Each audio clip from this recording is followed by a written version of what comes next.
എംഗൽസിൻ്റെ ഒന്നാമത്തെ ഈ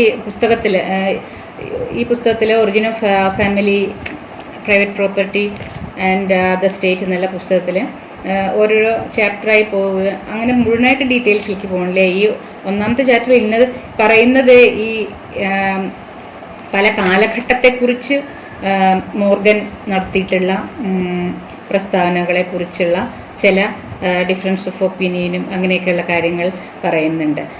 പക്ഷെ അതിന്ന് അടുത്ത ഫാമിലി എന്നുള്ള ഇൻസ്റ്റിറ്റ്യൂഷനെ കുറിച്ചുള്ള ചർച്ചയിലേക്ക് വരുന്നിടത്താണ് ഞാൻ കോൺസെൻട്രേറ്റ് ചെയ്യുന്നത്. പക്ഷെ മറ്റേ ഭാഗത്ത് ഇതുമായി ബന്ധപ്പെട്ട കാലഘട്ടങ്ങളിൽ ഓരോ മാറ്റങ്ങൾ വന്നിട്ട് how the subordination of women happened എന്നുള്ള ഡ്യൂറിങ് ദ ഹിസ്റ്റോറിക്കൽ ഇവല്യൂഷൻ എന്നുള്ള കാര്യങ്ങളെക്കുറിച്ച് പറയുമ്പോൾ അതിലും തന്നെയും ചില പോയിന്റ്സ് നമുക്ക് എംഗൽസ് പറയാൻ എടുത്തു കാണിക്കാൻ ശ്രമിക്കുന്നതായിട്ട് കാണാനും പറ്റും. അതായത് ചരിത്രാതീത കാലത്തെ മനുഷ്യരുടെ ജീവിതഘട്ടം എന്നുള്ളതിനെ കുറിച്ച് ഈ ഒന്നാമത്തെ അധ്യായത്തിൽ വിവരിക്കുമ്പോൾ അതിനു മുന്നേ തന്നെ ഈ ചില പ്രസ്താവനകൾ നടത്തിക്കൊണ്ടാണ് ഇതിലേക്ക് പോകുന്നത് എന്ന് കാണാൻ കഴിയും. പ്രധാനപ്പെട്ട പോയിന്റ്സ് ഒക്കെ ഇതാണ്. നേരത്തെ ഇപ്പൊ പറഞ്ഞ തന്നെ സ്ത്രീ പുരുഷ ബന്ധത്തിന്റെ പേരിൽ കെട്ടിപ്പൊക്കപ്പെട്ടാന്ന് വേണമെങ്കിൽ പറയാം, ക്രിയേറ്റ് ചെയ്തതെന്നോ കൺസ്ട്രക്ട് ചെയ്തതെന്നോ ഉള്ള വാക്കുകൾ നമുക്ക് ഇക്കാലത്തുള്ളത് കൊണ്ട് കൺസ്ട്രക്ട് ചെയ്തതെന്നുള്ളതുകൊണ്ട് അത് ഉപയോഗിക്കുകയും ചെയ്യാം. അപ്പോൾ അങ്ങനെയുള്ള കുടുംബം എന്ന് പറഞ്ഞ സ്ഥാപനം, അങ്ങനെയുള്ള ഉണ്ടായി വന്ന ആ സാമൂഹ്യ ഘടനയെ പഠിച്ചുകൊണ്ട് മാത്രമേ നമുക്ക് വർഗപ്രശ്നത്തെയും പഠിക്കാൻ കഴിയുള്ളൂ എന്നൊരു പ്രധാനപ്പെട്ട പോയിന്റ് പറയുന്നു. പിന്നെ അടുത്ത ഒരു പോയിന്റായിട്ട് പ്രാചീന മനുഷ്യൻ, ചില പോയിന്റ്സ് ഞാൻ നോട്ട് ചെയ്ത് പറയാൻ ഇപ്പോൾ ഈ സമയത്തിനുള്ളിൽ സാധിക്കുള്ളൂ. അപ്പോൾ ആ തരത്തിൽ എന്നിട്ട് പറയാമെന്ന് വിചാരിച്ചു. പ്രാചീന മനുഷ്യന്റെ സംസ്കാരം ഉണ്ടാക്കിയെടുക്കുന്ന ഒരു ബാർബാറിക് കാലഘട്ടത്തിൽ നിന്നുള്ള മുന്നോട്ട് പോക്കിലാണ് ഈ തൊഴിൽ വിഭജനം ഉണ്ടാകുകയും സ്വകാര്യ സ്വത്ത് എന്ന് പറഞ്ഞ സങ്കല്പം ഉണ്ടാവുകയും ചെയ്യുന്നതല്ലോ.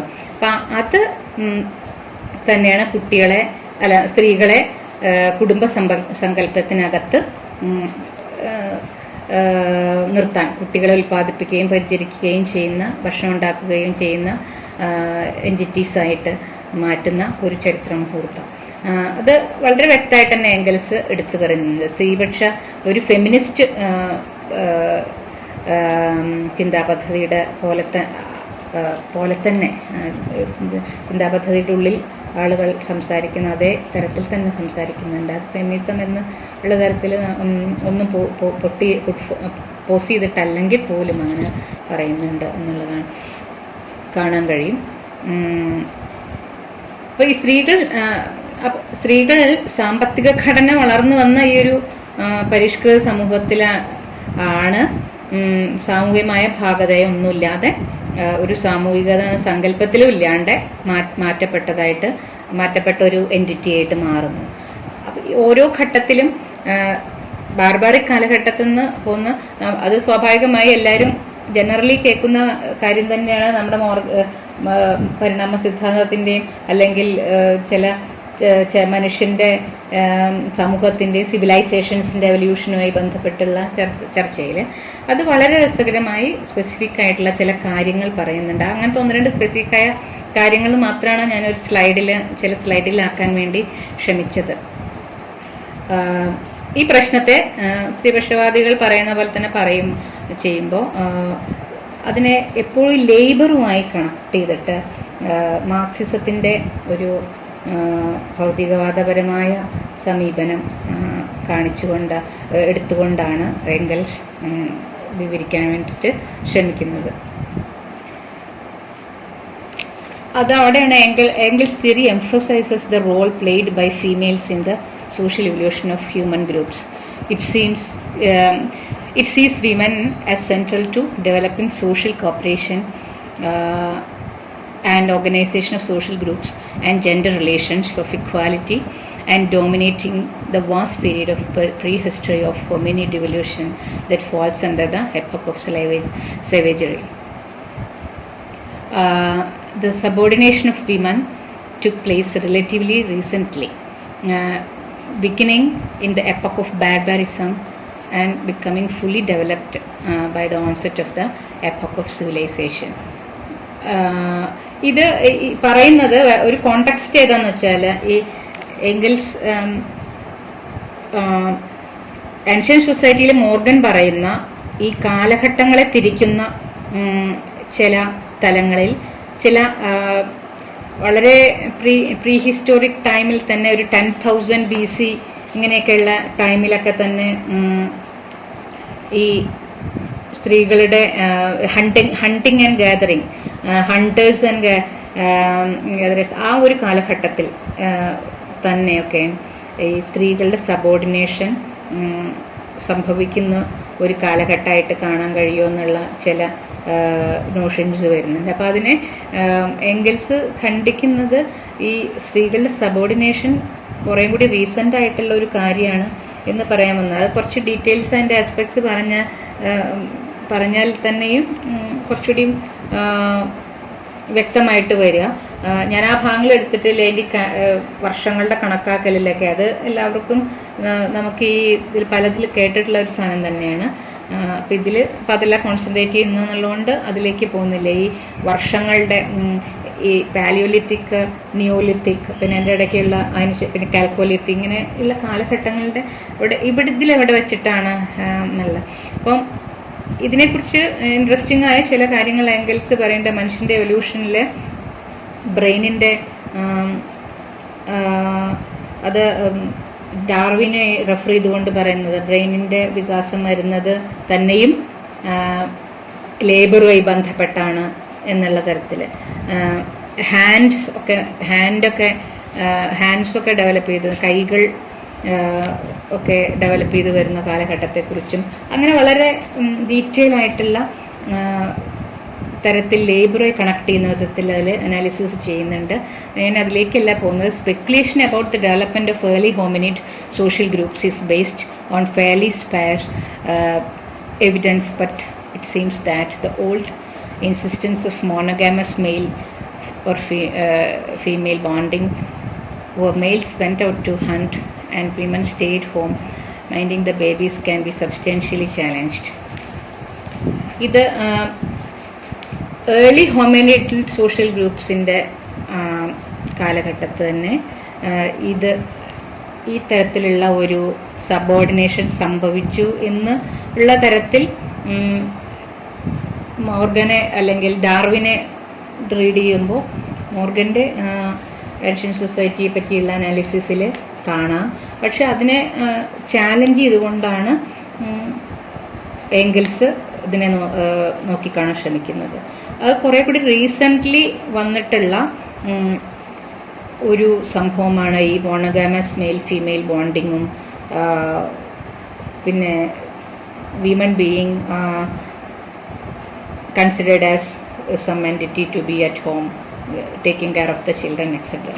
അങ്ങനെ ഉള്ള ഒരു ആർഗ്യുമെൻറ്റിലേക്ക് കൊണ്ടുവരാനായിട്ട് ശ്രമിക്കുന്നുണ്ട്. അപ്പോൾ പറയാൻ ശ്രമിക്കുന്നത് ഒരു തരത്തിൽ എംഗൽസ് ഈ വിമൻ സബോർഡിനേഷൻ ഓഫ് വിമൻ എന്നുള്ള ഒരു പ്രശ്നം വരുന്നത് അത്ര പഴയ കാലഘട്ടത്തല്ല. ഈ ലേബറിൻ്റെ ഒരു ഇൻസ്റ്റിറ്റ്യൂഷണലൈസേഷനും ഡിവിഷൻ ഓഫ് ലേബർ, പിന്നെ ഈ വെൽത്ത്, പ്രൈവറ്റ് പ്രോപ്പർട്ടി എന്നൊക്കെ പറഞ്ഞ കൺസെപ്റ്റൊക്കെ വന്ന ഒരു സമയത്ത് ഉള്ള ഒരു സംഭവമാണ് എന്ന്. അത് ആൻഷ്യൻ്റ് സൊസൈറ്റിയിൽ ഏത് ഘട്ടത്തിലാണ് എന്നുള്ളതിനെക്കുറിച്ചുള്ളൊരു നോട്ടം സ്പെസിഫിക്കായിട്ട് ചെയ്യാൻ വേണ്ടി ശ്രമിക്കുകയാണ് ചെയ്യുന്നത്. The beginning stages of Engels' epoch of barbarism start with the Neolithic or new Stone Age, featuring smooth and ground stone tools, and encompass the beginning of the working of metals, including the Bronze Age up to the development of iron starting around 1000 BC. അങ്ങനെയുള്ളൊരു കാലഘട്ടത്തിലേക്ക് ഈ 10,000 BCയുടെ ഒരു കാലഘട്ടത്തിൻ്റെ സമയത്തിനെ പരാമർശിച്ചുകൊണ്ട് Morgan പറയുന്ന ഈ പരിണാമത്തെ അങ്ങനെ ആ കാലഘട്ടത്തിൽ എസ്പെഷ്യലി ഈ തരത്തിലുള്ള സ്ത്രീകളുടെ സബോർഡിനേഷനുമായി ബന്ധപ്പെട്ട ചർച്ചകൾ നമുക്ക് കൊണ്ടുവരാൻ കഴിയുമെന്ന്, അല്ലെങ്കിൽ മോണോഗാമസ് ഫാമിലി എന്നൊക്കെയുള്ള കൺസെപ്റ്റ് കൊണ്ടുവരാൻ പറ്റുമെന്ന് തോന്നുന്നില്ല. അതിനെ ചലഞ്ച് ചെയ്തുകൊണ്ട് അത് ഒരു ഈ 1000 BC ഒക്കെ ഉള്ള കാലഘട്ടത്തിലേക്ക് കൊണ്ടുവന്ന് നിർത്തുന്ന അങ്ങനത്തെ ഒരു രീതി അതിൽ കാണാൻ കഴിയും. There is A division of labour on sex and age but contribution of women in the group status in general. അത് അടുത്തൊരു ഇതിലായിട്ട് പറയുന്നത്. അപ്പോൾ ഇതുമായി ബന്ധപ്പെട്ട് തന്നെയുള്ള കുറച്ച് അനാലിസിസാണ് ഞാനിവിടെ എടുത്തു പറഞ്ഞ. ഈ പേപ്പറിൽ ഞാൻ ഈ ആർട്ടിക്കിളിൽ പരാമർശിച്ചിട്ടില്ലാത്ത കാര്യങ്ങളായതുകൊണ്ട് skeletal implications of bipedalism and growing brain capacity for birth and long infant dependency add weight to Engels' viewpoint that earliest hominid social groups clustered around females and their siblings. Cooperation to successfully raise infants would have led to a process of domestication of the human species itself, where choices of cooperative males as partners rather than aggressive and disruptive males would reinforce sharing and social bonds. എംഗൽസിനെ സംബന്ധിച്ചിടത്തോളം ആ കാലഘട്ടത്ത് ഇതൊരു ഷെയറിങ്ങും social ബോണ്ട്സും ഉണ്ടാക്കുകയാണ് ചെയ്തിട്ടുള്ള. Female എൻറ്റിറ്റീസിനോട് cooperate ചെയ്തുകൊണ്ടുള്ള ആൾക്കാർ, ഈ ബൈപ്പെഡലിസ്റ്റ് 2 കാലിൽ നടക്കാൻ തുടങ്ങുന്ന ആൾക്കാർ ആയി മാറുന്ന, മനുഷ്യനായി മാറുന്ന കാലഘട്ടത്തിൽ പിന്നെ ബ്രെയിൻ കപ്പാസിറ്റി വരുന്നതും പിന്നെ ഹാൻഡ്സിൻ്റെ കൈകളുടെ ഒരു വളർച്ചയും അല്ലെങ്കിൽ ഉപയോഗവും ഒക്കെ വരികയും ചെയ്യുമ്പോൾ മനുഷ്യൻ ഇങ്ങനെ മാറി എന്നുള്ളതിനെക്കുറിച്ചുള്ള ഒരു അനാലിസിസാണ്. അപ്പോൾ ആ കാലഘട്ടത്തൊക്കെ സ്ത്രീകൾക്കൊരു സ്ഥാനം ഉണ്ടായിരുന്നു എന്ന് പറയാൻ ശ്രമിക്കണ പോലെയാണ് തോന്നുന്നത് എംഗൽസിൻ്റെ ചില അനാലിസിസ്, ചില സ്റ്റേറ്റ്മെൻറ്റ്സും ഒക്കെ നോക്കുമ്പോൾ. എനിഹൗ ആ കാലഘട്ടത്തെക്കുറിച്ചുള്ള അനാലിസിസ് 1ാമത്തെ ചാപ്റ്ററിൽ ഈ തരത്തിൽ നൽകുക വഴി തന്നെ ചില ഡിഫറൻസ് ഓഫ് ഒപ്പീനിയൻ മോർഗൻ്റെ ചില സ്റ്റേറ്റ്മെൻറ്റ്സിനോട് പ്രതികരിക്കുന്ന തരത്തിൽ പറയുകയും എഴുതുകയും ചെയ്തത് വഴി തന്നെ ഈ സ്ത്രീകളുടെ സ്ഥാനത്തെക്കുറിച്ചുള്ള ഒരു ചർച്ച തുടങ്ങി വയ്ക്കുന്നു അവിടെ എന്നുള്ളതാണ് നമുക്ക് കാണാൻ കഴിയുന്നതെന്ന് തോന്നുന്നു. രണ്ടാമത്തെ പിന്നെ ഒരു 2nd ചാപ്റ്ററിലേക്ക് വരുമ്പോഴാണ്, ഈ ബുക്കിൽ തന്നെ 2nd ചാപ്റ്ററിലേക്ക് വരുന്നിടത്തൊക്കെയാണ് ഞാൻ കൂടുതൽ കോൺസെൻട്രേറ്റ് ചെയ്യാൻ താല്പര്യപ്പെടുന്നത്.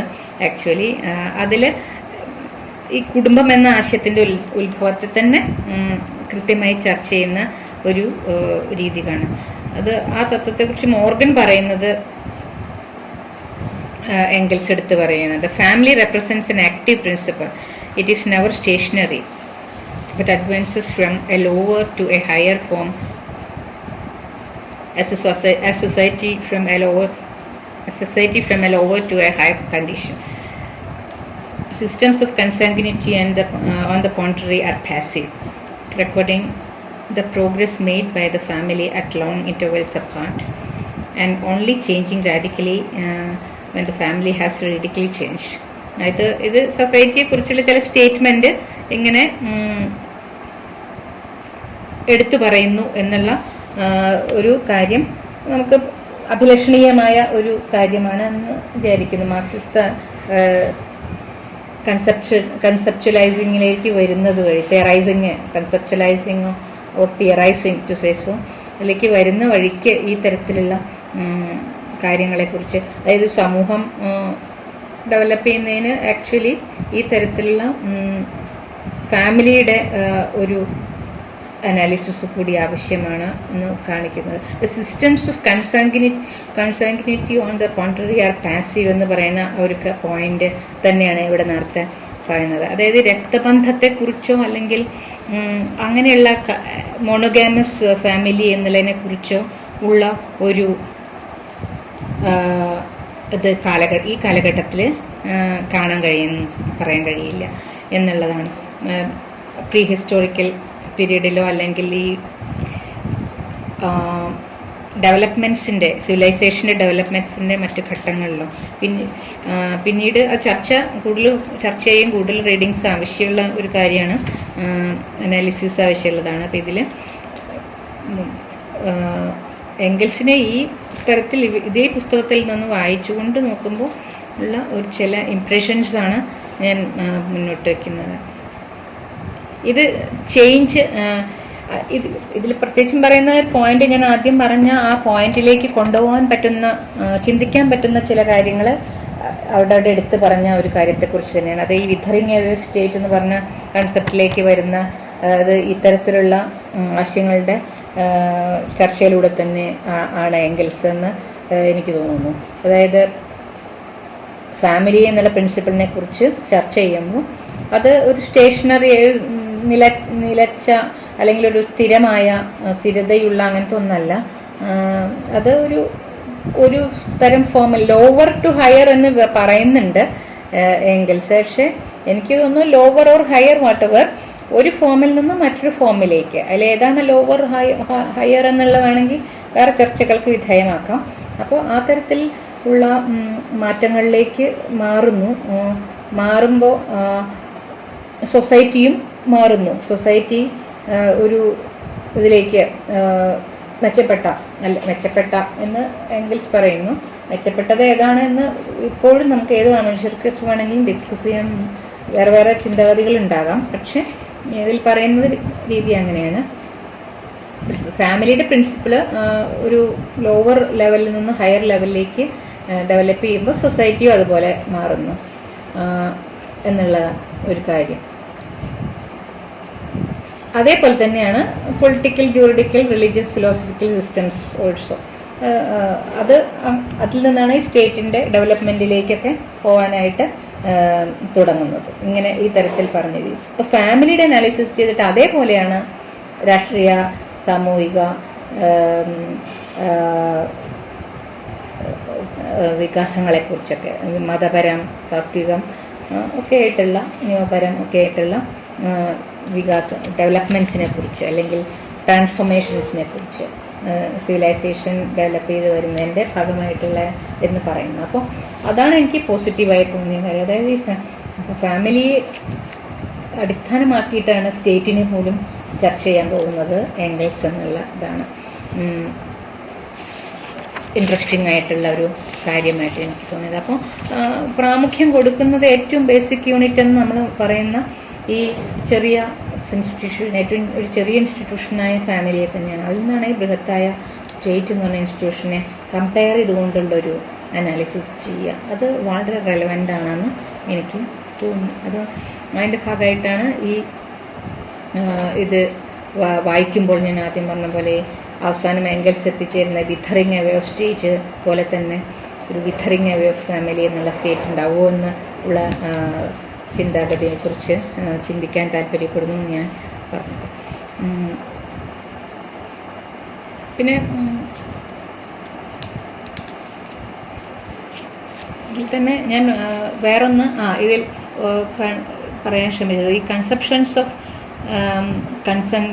consanguinity has nothing to do with the origin of custom of exogamy. മറ്റൊരിടത്ത് ഇതിൽ ഞാൻ പറയാത്ത ഒരു സെൻറ്റൻസ് എടുത്ത് പറയേണ്ടതായിട്ട് എനിക്ക് തോന്നുന്നത്. For these are things which developed only much later. But the custom widespread among savages of killing female children immediately after birth might. This custom created superfluity of man in each individual tribe, the necessary and immediate sequel of which was common possession of a woman by a number of men, polyandry. അപ്പോൾ ഈ പോളിയാൻഡറി ഒക്കെ വരുന്നത് ഒരു പക്ഷേ ഈ ചർച്ചയിൽ വരുന്നത് ഈ രക്തബന്ധത്തിൻ്റെ ഈ കൺസാങ്ക്വിനിറ്റി ജനറലി, അതിൻ്റെ മലയാളം ഞാൻ നോക്കിയപ്പോൾ രക്തബന്ധം എന്നാണ് കാണുന്നത്.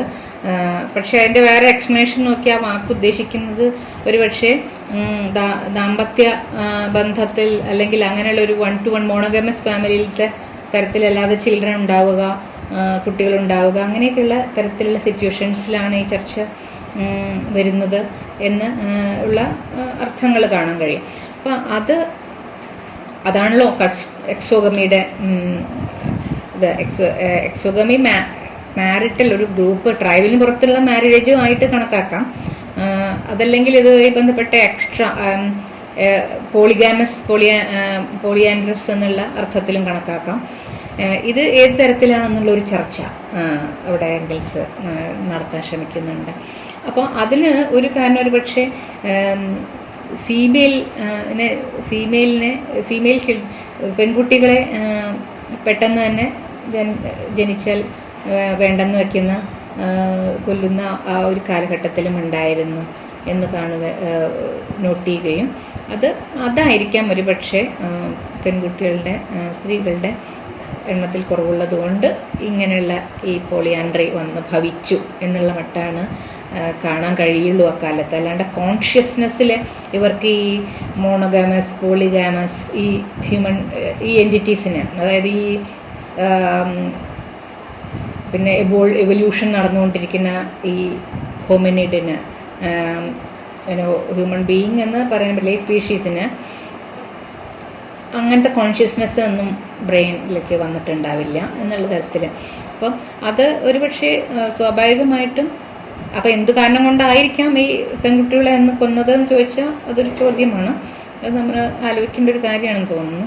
അങ്ങനെ കൊന്നിരുന്നതിനാൽ സ്ത്രീകൾ കുറവേ ഉണ്ടായിരുന്നുള്ളൂ എന്നോ അങ്ങനെയുള്ളൊരു ഒബ്സർവേഷൻ ചെയ്യാൻ കഴിയും എന്നാണ് എംഗൽസ് പറയാൻ ശ്രമിക്കുന്നത്. അല്ലാണ്ട് ഈ കൺസെപ്ഷൻസ് ഉണ്ടായിരുന്നില്ലേ, കൺസെപ്റ്റ്സ് ഓഫ് മോണോഗാമി, പോളിഗാമി, ഇങ്ങനത്തെ. Exogamy and polyandry are referable to one and the same cause, a want of balance between sexes. We are forced to regard all the exogamous races as having originally been polyandrous. Therefore, we must hold it to be beyond dispute that among exogamous races, the first system of kinship was with recognized blood ties through mothers only. അത് മറ്റൊരു അനാലിസിസിൽ മെക്ലെനൻ എന്ന് പറയുന്ന ആള് പറയുന്നൊരു കാര്യമായിട്ട് ആണ് ഞാൻ പറയുന്നത്. ഈ കാര്യങ്ങൾ ജസ്റ്റ് ഇതിൻ്റെ ഭാഗമായിട്ട് നമുക്ക് കാണാൻ കഴിയുന്ന ഈ ഫസ്റ്റ് ചാപ്റ്ററിലത്തെ കുറേ അനാലിസിസിൻ്റെ ഭാഗമായിട്ട് ഇങ്ങനെയുള്ള ചർച്ചകൾ കൊണ്ടുവന്നിട്ട് ആണ് സെക്കൻഡ് ചാപ്റ്ററിലേക്ക് പോകുന്നത് എന്നുള്ള ഇത് പറയാൻ വേണ്ടി നോട്ട് ചെയ്തതാണ്. അതിൽ ഫാമിലിയെ തന്നെ പ്രധാനമായിട്ട് ഫാമിലി എന്നുള്ള കൺസെപ്റ്റിനെ കുറിച്ച് തന്നെ പ്രധാനമായിട്ട് ചർച്ച ചെയ്യുമ്പോൾ ഈ സ്ത്രീകളെ ഉൽപാദന പ്രക്രിയയിൽ ഉൾപ്പെടുത്താതെ ഇരിക്കുന്ന അവസ്ഥയിലേക്ക് വന്നു സമൂഹം എന്നുള്ളതും ആ തുല്യ പങ്കാളിത്തം നിഷേധിച്ച് നിർത്തിയത് സമൂഹത്തിലെ വളർച്ചയ്ക്ക് തന്നെ തടസ്സമാകുന്നു എന്നുള്ള തരത്തിലുള്ള പൊസിഷൻ എടുത്തുകൊണ്ട് തന്നെയാണ് എംഗൽസ് സംസാരിക്കുന്നത്. അപ്പം മാർക്സ് ഇങ്ങനെ പറയുന്നുണ്ട് എന്ന് എംഗൽസ് പറയുന്നതാണ്. The modern family contains in embryo not only slavery but serfdom also, since from the very beginning it is connected with agricultural services. It contains within itself in miniature all the antagonisms which later develop on a wide scale within society and its state. Modern ഫാമിലിയെ കുറിച്ചുള്ള ചർച്ച തുടങ്ങുകയാണെങ്കിൽ അപ്പോൾ modern ഫാമിലിയിൽ ഇത് അതിലടങ്ങിയിരിക്കുന്നു, slavery അതിലടങ്ങിയിരിക്കുന്നു എന്നുള്ള തരത്തിലുള്ള ചർച്ചയിലേക്കാണ് പിന്നെ പോകുന്നത്. അപ്പോൾ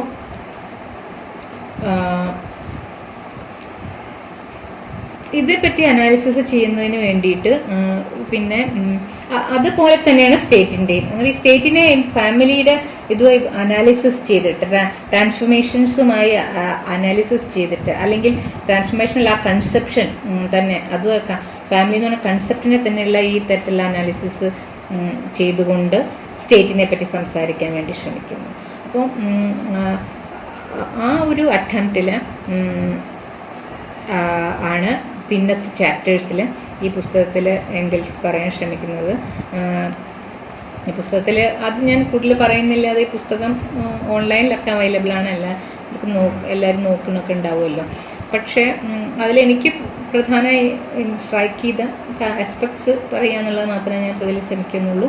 അതിൽ ഈ പറഞ്ഞ പോലെ എങ്ങനെയാണ് നമ്മൾ സ്റ്റേറ്റ് എന്നൊക്കെ പറയുമ്പോൾ നമ്മൾ ഇപ്പോഴത്തെ കാലത്ത് ഉണ്ടായതിനു ശേഷം കുറച്ചു കാലം കഴിയുമ്പോഴേക്കും പിന്നീട് വരുന്ന തലമുറകളോ അല്ലെങ്കിൽ നമ്മൾ വിചാരിക്കുന്നത് ഇതൊക്കെ വളരെ എറ്റേണൽ ആയിട്ടുള്ള എന്തോ ഒന്നാണ് ഈ സ്ഥാപനം. ഇതിനെ നമുക്ക് വിമർശിക്കാനോ അല്ലെങ്കിൽ ഇതിനെ നമുക്ക് അനാലിസിസ് ചെയ്യാനോ ഒന്നും പാടില്ല എന്നുള്ള മാതിരിയുള്ള സാമൂഹ്യ അവസ്ഥ. അപ്പോൾ അങ്ങനെയുള്ള അവസ്ഥയിലാണ് ഈ ഒരു അറ്റംപ്റ്റ് നടത്താൻ വേണ്ടി ഞാൻ ശ്രമിക്കുന്നത്. അപ്പോൾ ഈ സ്റ്റേറ്റ് എന്ന് പറഞ്ഞത് എംഗൽസിനെ സംബന്ധിച്ചിടത്തോളം ഈ സോഷ്യലിസം നടപ്പിലായാൽ ഈ ക്ലാസ് ഇഷ്യൂ, ഈ മാർക്സിസ്റ്റ് ഡയലക്റ്റിക്കൽ മെറ്റീരിയലിസം മുന്നോട്ട് വയ്ക്കുന്ന ആസ്പെക്ട്സ്, സോഷ്യലിസത്തിൻ്റെയും പിന്നെ ക്ലാസ് സ്ട്രഗിളിൻ്റെയും മറ്റും ഇതെല്ലാം സോൾവ് ചെയ്താൽ, ക്ലാസ് സ്ട്രഗിളെല്ലാം സോൾവ് ചെയ്ത സോഷ്യലിസം വന്നു കഴിഞ്ഞാൽ സ്റ്റേറ്റിൻ്റെ ഒന്നും പിന്നെ ആവശ്യമില്ല എന്ന് പറയുന്ന പോലെ തന്നെ ഈ ഫാമിലിയുടെ അടിസ്ഥാനത്തിലാണ് സ്റ്റേറ്റിലേക്ക് ചർച്ച പോയത് എന്നുള്ളത് കൊണ്ട് ഇതേ മാതിരിയുള്ളൊരു അനാലിസിസ് നമുക്ക് മനുഷ്യർ ചെയ്യാൻ ഉള്ളൊരു സാധ്യത, മനുഷ്യർക്ക് ചെയ്യാനുള്ളൊരു സാധ്യത അവിടെ തുറന്നു വയ്ക്കുന്നുണ്ട് എന്നുള്ളതാണ് എനിക്ക് തോന്നിയൊരു കാര്യം. അപ്പോൾ കുടുംബം എന്നുള്ളതിലത്തെ ഈ അടിച്ചമർത്തലും മറ്റു സ്ത്രീയുടെ ഏകപത്നി വ്രതത്തിലേക്കും പുരുഷൻ്റെ ബഹുഭാര്യാത്വത്തിലേക്കും കൂടി സ്വകാര്യ സ്വത്തിൻ്റെ ഇത് മാത്രമല്ല ഇങ്ങനെയുള്ള കാര്യങ്ങളിലേക്ക് കൂടി ഈ വിവിധ പ്രദേശങ്ങളിലുള്ള കുടുംബരീതി നോക്കിക്കൊണ്ട് എങ്ങനെയാണത് പോയത്, അതിൽ നിന്ന് ഈ സ്ത്രീകളുടെ അടിച്ചമർത്തലിനെ കുറിച്ചുള്ള തത്വം എങ്ങനെയാണെന്ന് നോക്കുക. അതാണ് അടുത്ത പിന്നീട് അങ്ങോട്ടുള്ള പല ചാപ്റ്ററുകളിലും ചെയ്യുന്നത്. അതിൽ ഒരു ചാപ്റ്ററായിട്ട് Greek, German, Roman, Indo Europe, America, North America അങ്ങനെയുള്ള ഓരോ സ്ഥലങ്ങളിലത്തെ അനാലിസിസാണ് പുസ്തകത്തിൽ പിന്നീട് വരുന്നത്. ഇപ്പം അതിലേക്ക് ഞാൻ പോകുന്നില്ല. അപ്പോൾ അതിൻ്റെ ഒരു രീതി അങ്ങനെയാണ്. എംഗൽസ് ചെയ്ത ആ ഒരു പഠനത്തിൻ്റെ അനാലിസിസിൻ്റെ രീതി ഇങ്ങനെയാണ് എന്നുള്ളത് വളരെ ഇൻട്രസ്റ്റിംഗ് ആയിട്ട് ഉള്ളതാണ്. അത് വളരെ റെലവൻ്റ് ആയിട്ട് എനിക്ക് തോന്നുന്നത്. മനുഷ്യർ അത് മനസ്സിലേക്ക് എടുക്കുകയും ആ തരത്തിലുള്ള നോക്കിക്കാണാൻ ശ്രമിക്കുകയും ചെയ്താൽ ഒരുപക്ഷെ നമ്മുടെ സമൂഹത്തിലെ ഈ പല പ്രശ്നങ്ങളും ബേസിക് ഇൻസ്റ്റിറ്റ്യൂഷനായ സോഷ്യൽ ഇൻസ്റ്റിറ്റ്യൂഷനായുള്ള ഫാമിലിയായി ബന്ധപ്പെട്ട് തുടങ്ങുന്ന അത് കാണുമ്പോൾ അതുപോലെ തന്നെ സ്റ്റേറ്റിനെയും ഒക്കെ നോക്കിക്കാണാൻ ഇങ്ങനെയുള്ള സ്ഥാപനങ്ങൾ എറ്റേണൽ അല്ല എന്നും ഇത് പിന്നെ മാറ്റങ്ങൾക്ക് വിധേയമാവുന്ന കാര്യങ്ങളാണ് എന്നുള്ള തരത്തിൽ ചെയ്യാമെന്നുള്ളതാണ്. അപ്പോൾ അതിൽ എംഗൽസ് അവസാനം പറയുന്ന സെൻറ്റൻസിൽ നിന്ന് അത് വളരെ ഇതിനിടയ്ക്ക് ഈ പറഞ്ഞ ഈ എറ്റേണിറ്റിയുടെ പ്രശ്നത്തെക്കുറിച്ച് വളരെ കൃത്യമായി തന്നെ പറയുന്നുണ്ട്. The state then has not existed from all eternity. The state has not existed from all eternity. There have been societies that did without it, that had no idea of the state and state power. At a certain stage of economic development, which was necessarily bound up with the split of society into classes, the state became a necessity owing to this split.